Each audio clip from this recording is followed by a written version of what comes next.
हमारा टॉपिक चल रहा है मुगलों का आगमन, और जिसके अंतर्गत हम है वो डिस्कस कर रहे थे बाबर। और बाबर टॉपिक में हम है वो खानवा का युद्ध और उसके परिणाम डिस्कस कर चुके थे लास्ट लेक्चर में। आज हम आगे करेंगे चंदेरी पर आक्रमण। मालवा और बुंदेलखंड की सीमा पर स्थित चंदेरी सामरिक दृष्टिकोण से अत्यधिक महत्वपूर्ण। उत्तरी मालवा मार्ग चंदेरी गढ़ के नीचे होने से चंदेरी का व्यापारिक महत्व भी काफ़ी अधिक था। चंदेरी पर मेदिनी रॉय का अधिकार था और मालवा के सुल्तान महमूद द्वितीय ने जब गुजरात के मुजफ्फर शाह की सहायता से मेदिनी रॉय पर आक्रमण किया, उस समय मेदिनी रॉय ने राणा सांगा से संरक्षण देने की प्रार्थना की थी और स्वयं को राणा के अधीनस्थ चंदेरी का जागीरदार घोषित किया। मेदिनी रॉय ने राणा सांगा की ओर से युद्ध में भाग लिया और बाबर चंदेरी पर अधिकार करना चाहता था, क्योंकि चंदेरी पर अधिकार हो जाने से वह गंगा यमुना के दोआब और राजपूतों पर दृष्टि रख सकता था। मालवा से उसे पर्याप्त रण सामग्री भी प्राप्त होने की आशा थी। बाबर ने खानवा की विजय के बाद बाबर ने अप्रैल 1527 ईस्वी में मेवात पर आक्रमण कर अलवर पर अधिकार कर लिया। तत्पश्चात जनवरी 1528 में चंदेरी की तरफ रवाना हुआ और चंदेरी पहुंचकर उसने मेदिनी रॉय को चंदेरी सौंप देने की मांग की। मेदिनी रॉय द्वारा ठुकरा दी गई इस मांग को और 28 जनवरी 1528 को बाबर ने चंदेरी पर आक्रमण कर दिया। स्थानीय मुसलमानों का सहयोग से इस युद्ध को स्थानीय मुसलमानों का सहयोग प्राप्त करने के लिए उसने इस युद्ध को भी जिहाद का बाना पहना दिया।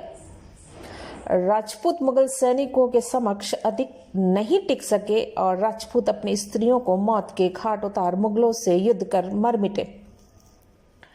चंदेरी पर बाबर का अधिकार हो गया और मेदिनी रॉय की 2 कन्याओं को कैद कर एक कामरान को व दूसरी हुमायूं को नजर कर दी गई। बाबर ने चंदेरी का राज्य मालवा सल्तनत के एक वंशज अहमद शाह को वापस कर दिया।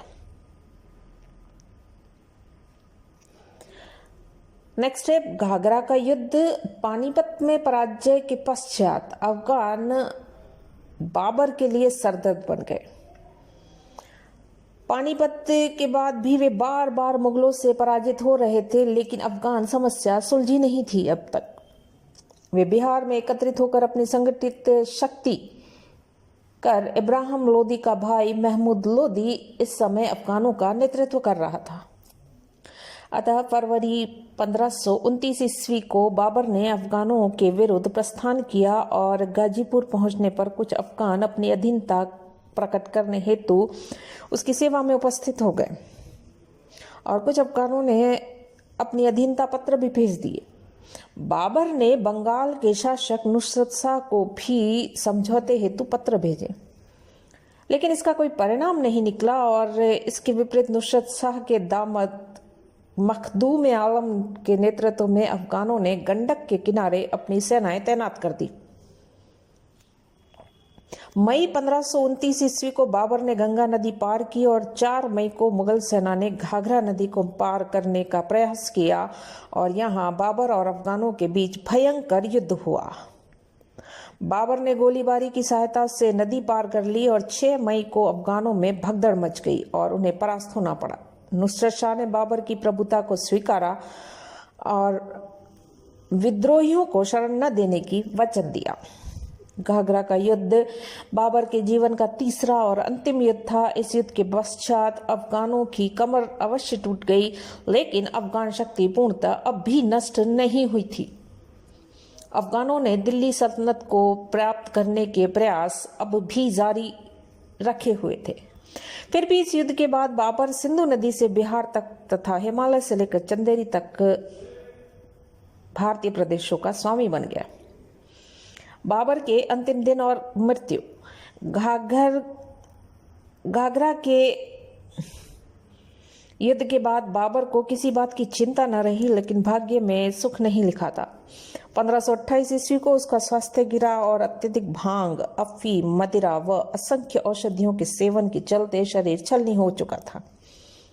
हुमायूं के रोगग्रस्त होने पर उसने ईश्वर से प्रार्थना की कि हुमायूं को रोग मुक्त कर दे और इसके बदले में उसका स्वयं का प्राणदान स्वीकार कर ले। हुमायूं के ठीक होने पर उससे विश्वास हो गया कि जब अब उसका अंतिम समय निकट है। फिर उसका स्वास्थ्य भी तेजी से गिरने लगा था। अतः उसने हुमायूं को अपना उत्तराधिकारी घोषित कर दिया और हुमायूं अपने रोगी पिता को सेवा न कर सका। 26 दिसंबर 1530 ईस्वी को बाबर का देहांत हो गया। हुमायूं उस समय संभल में था, अतः बाबर की मृत्यु को गुप्त रखा गया और हुमायूं के 4 दिन बाद पहुंचने पर 30 दिसंबर 1530 को उसकी गद्दी नशीन हुई। बाबरनामा का महत्व। बाबर द्वारा एक लिखी गई किताब जिसका नाम था तुजुकी बाबरी, जो बाबरनामा के नाम से भी पुकारी जाती है, विश्व के ऐतिहासिक ग्रंथों में सर्वाधिक महत्वपूर्ण। इस ग्रंथ द्वारा न केवल हमें ऐतिहासिक व सांस्कृतिक सामग्री प्राप्त होती है, साथ ही साथ हमें बाबर के व्यक्तित्व की भी जानकारी मिलती है। इस ग्रंथ में बाबर ने अपने परिवार, अपने विरोधियों का अद्भुत चित्रण किया है। वह एक अच्छा मित्र था। उसने अपनी आत्मकथा में लिखा है कि अपने एक घनिष्ठ मित्र की मृत्यु होने पर उसने 10 दिन तक आंसू बहाए। यद्यपि वह कट्टर मुसलमान था, तथापि वह मदिरापान भी करता था। उसने अपनी आत्मकथा में मदिरापान एवं साहित्यिक गोष्ठियों का वर्णन किया है, किंतु उसकी आत्मकथा से उसके चरित्र का दूसरा पहलू भी साफ दिखाई देता है। बाबर अपने शत्रुओं के प्रति बड़ा निर्दयी था। वह उसकी खाल खिंचवाता, आंखें फोड़वाता और उनके कटे हुए सिरों की मीनारें बनवाता था। बाबर ने अपने इस निर्दयी कृत्यों का वर्णन भी बड़े गर्व से किया है और युद्धों के वर्णन से उसकी उच्च कोटि की साहित्यिक क्षमता का भी पता चलता है। पानीपत और खानवा के युद्धों का वर्णन अत्यंत प्रभावशाली एवं रोमांचकारी है। बाबरनामा में तत्कालीन राजनीतिक स्थिति का वर्णन भी महत्वपूर्ण है। इसमें दी हुई ऐतिहासिक घटनाओं की सही तिथियां इतिहास के अध्ययन में बड़ी सहायक हैं। बाबरनामा से यहाँ की जलवायु, ऋतुओं, फूलों, फलों, जानवरों, निवासियों, नगरों, गांवों तथा वेशभूषा की भी जानकारी मिलती है।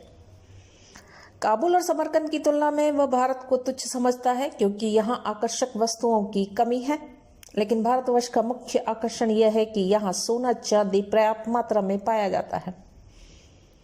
ऐतिहासिक दृष्टि से महत्वपूर्ण होते हुए भी बाबरनामा में अनेक न्यूनताएं पाई जाती है। नागरिक शासन प्रणाली में व्याप्त भ्रष्टाचार का वर्णन इस ग्रंथ में नहीं है, जबकि अब्बास खां की तारीख-ए-शेरशाही में इसका उल्लेख मिलता है।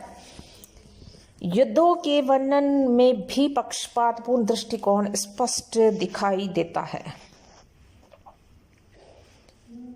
पानीपत के युद्ध में उसने अपनी सेना की संख्या कम तथा अब्राहम की अतिरंजित बताई है, जो अविश्वसनीय है।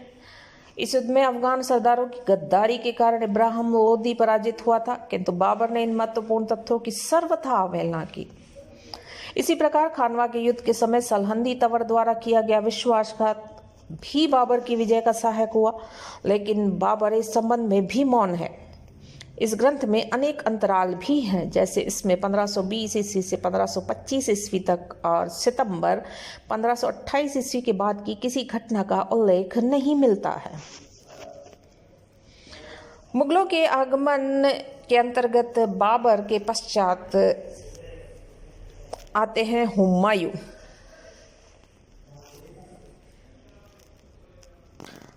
मुगलों का भारत में मुगल सल्तनत, मुगल साम्राज्य के प्रथम रहे बादशाह बाबर और दूसरा हुमायूं, उसका बेटा, जिसका पूरा नाम है नसीरुद्दीन मोहम्मद हुमायूं। जन्म इसका हुआ है काबुल में किले में और 6 मार्च 1508 ईस्वी को। उनकी माता का नाम है माहिम बेगम, जो बाबर की सर्वाधिक प्रिय पत्नी है। हुमायूं की प्रारंभिक शिक्षा और उसकी प्रगति के बारे में हमें अधिक कोई जानकारी उपलब्ध नहीं होती, लेकिन उसके बावजूद 2 शिक्षकों मौलाना मसहुद्दीन रोहल्ला और मौलाना इलियास का उल्लेख मिलता है। वह तुर्की, अरबी, फारसी भाषाओं का जानकार थे और काव्य, गणित, दर्शन शास्त्र, ज्योतिष शास्त्र और नक्षत्र शास्त्र में भी उसकी काफी रुचि थी। इससे प्रतीत होता है कि उसकी शिक्षा अच्छी हुई थी और बाबर के संघर्षमय जीवन ने उसे सैनिक शिक्षाओं में भी पारंगत बनाया था। पानीपत के युद्ध के पूर्व बाबर ने उसे अफगानों के एक दल का सामना करने भेजा था। तब उसने हिसार फिरोजा पर अधिकार किया था। अतः 1526 ईस्वी में बाबर ने यह जिला हुमायूं को दे दिया था। अब हुमायूं ने पानीपत और खानवा के युद्धों में भी भाग लिया था। खानवा युद्ध के बाद उसे बदख्शा का गवर्नर नियुक्त किया गया, लेकिन 1528 ईस्वी में वह आगरा लौट आया। तत्पश्चात उसे संभल की व्यवस्था के लिए भेजा गया, जहां वह बीमार पड़ गया, अतः उसे पुनः आगरा लाया गया। अपनी मृत्यु से पूर्व बाबर ने हुमायूं को अपना उत्तराधिकारी मनोनीत कर दिया। हुमायूं की गद्दी नशीन होना। बाबर की मृत्यु के 4 दिन बाद 30 दिसंबर 1530 ईस्वी को हुमायूं को गद्दी नशीन हुआ। 4 दिन बाद गद्दी नशीन होने के बाद पीछे का कारण ये बताया जाता है कि प्रधानमंत्री निजामुद्दीन अली मोहम्मद खलीफा ने बाबर के बहनोई मेहंदी ख्वाजा को गद्दी पर बिठाने का षड्यंत्र रचा था, क्योंकि हुमायूं में योग्यता, अध्यवसाय व दूरदर्शिता का अभाव था। किंतु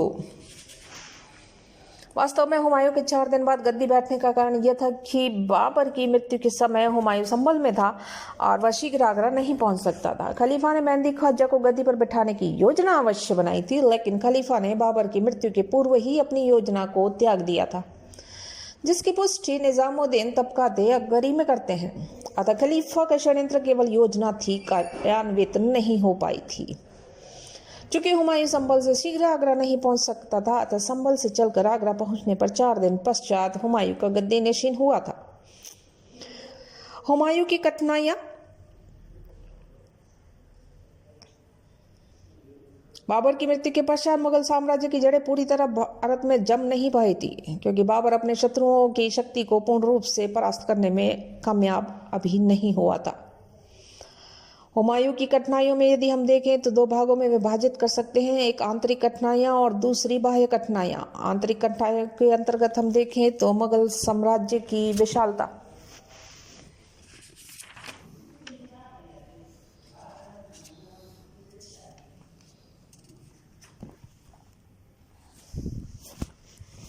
हुमायूं को उत्तराधिकारी में मिला था। साम्राज्य अत्यंत ही विशाल, जिसमें मध्य एशिया, बल्ख, कुंदुज और बदख्शा के प्रांत शामिल थे। इस साम्राज्य की दुर्बलता यह थी कि कोई सुदृढ़ आधार नहीं, क्योंकि बाबर ने अपने अल्पकालीन शासनकाल में इसे सुसंगठित नहीं कर पाया था। सैनिक शक्ति पर टिका हुआ साम्राज्य शांतिकाल इसे बनाए रखता अत्यंत कठिन। अनेक दूरस्थ प्रांतों में तो मुगल शासन केवल नाम मात्र को था। मुगल सेना में अफगान, ईरानी, भारतीय, उज्बेक आदि जातियों के लोग थे, जो मन से बाबर के प्रति तो श्रद्धा रखते थे, लेकिन हुमायूं के प्रति उन्हें कोई श्रद्धा नहीं थी। विशाल साम्राज्य को बनाए रखना, वो भी सेना से पूर्ण सहयोग प्राप्त करना, अत्यंत ही कठिन कार्य था उसके लिए। नेक्स्ट आता है रिक्त राजकोष। बाबर खर्चीला और दार नीति से राजकोष रिक्त हो चुका था। बाबर अपने संघर्षमय जीवन के कारण धन संचय भी नहीं कर पाया था। स्वयं बाबर की आर्थिक स्थिति शोचनीय हो गई थी। बाबर को अपने उच्च अधिकारियों पर 30% कर लगाने पड़े थे। अतः हुमायूं को विरासत में रिक्त राजकोष प्राप्त हुआ था, जिससे उसकी कठिनाइयां और अधिक बढ़ गईं। रशब्रूक विलियम के शब्दों में, हुमायूं की कठिनाइयों में उसकी आर्थिक स्थिति का बहुत बड़ा हाथ था। नेक्स्ट आता है हुमायूं के भाई। हुमायूं के 3 भाई थे। कमरान 17 वर्ष का, लश्करी 15 वर्ष और हिंदौल 12 वर्ष। बाबर ने अपनी मृत्यु से पूर्व हुमायूं को सलाह दी थी कि वह ऐसा कोई कार्य न करे जिससे उसके भाइयों को कष्ट हो। बाबर ने हुमायूं को अपने भाइयों में साम्राज्य विभाजन का भी निर्देश दिया। फलस्वरूप हुमायूं ने अपने भाइयों के प्रति सदैव उदार नीति अपनाई थी। उसके प्रत्युत्तर में हुमायूं के भाई उसकी कठिनाइयों के निवारण में सहायता दे सकते थे, लेकिन उसके भाइयों ने सदैव उसके प्रति विरोध आचरण अपनाकर उसकी कठिनाइयों में और अधिक वृद्धि कर दी। इसके अतिरिक्त हुमायूं के तीनों भाई अल्पवयस्क थे, इसलिए महत्वाकांक्षी अमीर अपने महत्वाकांक्षा की तुष्टि के लिए उन तीनों का उपयोग हुमायूं के विरुद्ध बड़ी सरलता से कर सकते थे।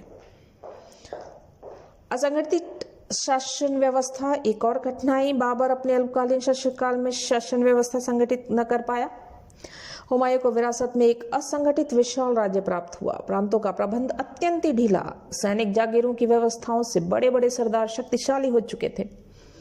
ये शक्तिशाली सरदार हुमायूं के आदेशानुसार चलने को तैयार नहीं, क्योंकि वे हुमायूं को निर्बल और स्थिर चित्त का व्यक्ति समझते थे।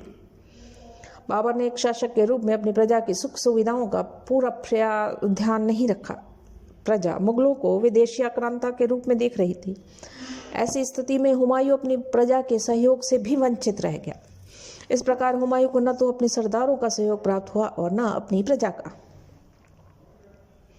आंतरिक कठिनाइयों में बाबर के सगे संबंधी उनसे भी उन्हें है वो सहयोग न मिल पाया, क्योंकि मध्य एशिया के कई वंशों के अमीर बाबर के साथ भारत आकर यहीं बस गए थे। बाबर ने भी उनका सम्मान करते हुए वैवाहिक संबंध स्थापित किए। खुरासन का मोहम्मद जमाल मिर्जा, मोहम्मद सुल्तान मिर्जा, मीर मोहम्मद मेहंदी, ख्वाजा और खलीफा मुख्य थे। वे अपने को बाबर का उत्तराधिकारी भी समझते थे। हुमायूं की गद्दी नशीन के समय खुरासन में मिर्जाओं का प्रभाव समाप्त हो चुका था, अतः वे भारत में कोई राज्य प्राप्त करने के इच्छुक भी थे। नई परिस्थितियों में साम्राज्य में अपना विशेष स्थान प्राप्त करने के लिए हुमायूं के समक्ष गंभीर कठिनाइयां उपस्थित वे सारे के सारे कर सकते थे। बाह्य कठिनाइयों में देखें तो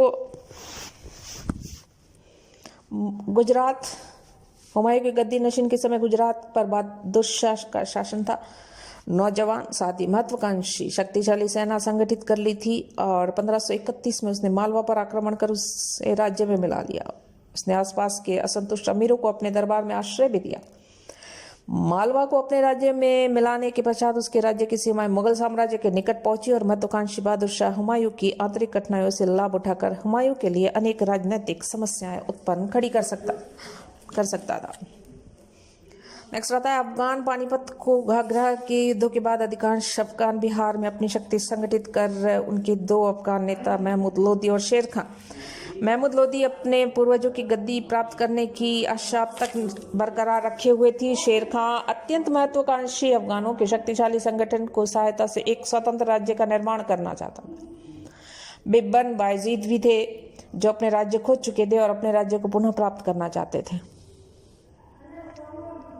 डॉक्टर हरिशंकर श्रीवास्तव के मतानुसार इसमें कोई संदेह नहीं कि इस नई परिस्थितियों में, जबकि पानीपत का विजेता मर चुका था और उसका पुत्र हुमायूं अभी नौजवान और अनुभवहीन था, जिसे गद्दी पर बैठाने में भी मुगलों अमीरों को थोड़ी हिचकिचाहट थी, अफगान पूर्ण रूप से लाभ उठाने को तैयार थे। निस्संदेह यह उनके लिए स्वर्णिम अवसर था। नेक्स्ट है बंगाल। बंगाल का शासक नुसरत शाह न केवल अफगानों को सहयोग दे रहा था, बल्कि बाबर के विद्रोही अफगानों को अपने यहाँ शरण भी, अच्छी जागीरें भी दे रखी थी। इतना ही नहीं, उसने इब्राहिम लोदी की पुत्री से विवाह करके मुगलों में भय उत्पन्न कर दिया। नेक्स्ट है सिंध और मुल्तान। यद्यपि गुजरात के शासक बहादुर शाह की भय से सिंध और मुल्तान के शासक ने बाबर की अधीनता स्वीकारी थी, किंतु अब वह हुमायूं की अयोग्यता और दुर्बलता का लाभ उठाकर पुनः अपनी स्वतंत्रता की घोषणा कर चुके थे। इसलिए हुमायूं के लिए वे भी सरदर्द थे। मालवा, गुजरात और राजपूताना के मध्य स्थित होने के कारण मालवा का सामरिक महत्व अत्यधिक गुजरात और राजपूताना के बीच संघर्ष का मुद्दा बना हुआ और 1531 ईस्वी में गुजरात के शासक बहादुर शाह ने इसे जीतकर अपने राज्य में मिला लिया। अतः मालवा हुमायूं के लिए कभी भी समस्या बन सकता था। खानदेश। दिल्ली से दूर होने के कारण खानदेश का उत्तरी भारत की राजनीति में कोई प्रभाव नहीं, लेकिन मोहम्मद प्रथम की माता, वहां की जो शासिका थी, गुजरात के शासक बहादुर शाह की बहन थी, इसलिए इसका महत्व और भी ज्यादा बढ़ जाता है। 7 आता है कश्मीर। पहाड़ से घिरे होने के कारण, सीमांत प्रदेश होने के कारण कश्मीर का विशेष महत्व। यद्यपि हुमायूं के गद्दी नशीन के समय इस राज्य में पारस्परिक संघर्ष छिड़ा हुआ था, लेकिन हुमायूं की अयोग्यता और कठिनाइयों का लाभ उठाने के लिए वह भी एकता के सूत्र में बंधकर हुमायूं के लिए गंभीर समस्याएं उत्पन्न कर सकता था। राजपूताना। राणा सांगा की मृत्यु के पश्चात मेवाड़ में आंतरिक संघर्ष उत्पन्न हो चुका था और 1531 ईस्वी में रतन सिंह मेवाड़ का शासक बना, लेकिन रानी कर्मावती ने उसका विरोध करते हुए हुमायूं से सहायता मांगी। हुमायूं इस घरेलू झगड़े का लाभ न उठा पाया और वह हमेशा के लिए राजपूतों के सहयोग से वंचित हो गया। राजपूताना में मरवाड़, अमेर, सिरोही आदि महत्वपूर्ण राज्य थे, किंतु ऐसा कोई शक्तिशाली शासक नहीं था जो इनमें एकता स्थापित कर सके।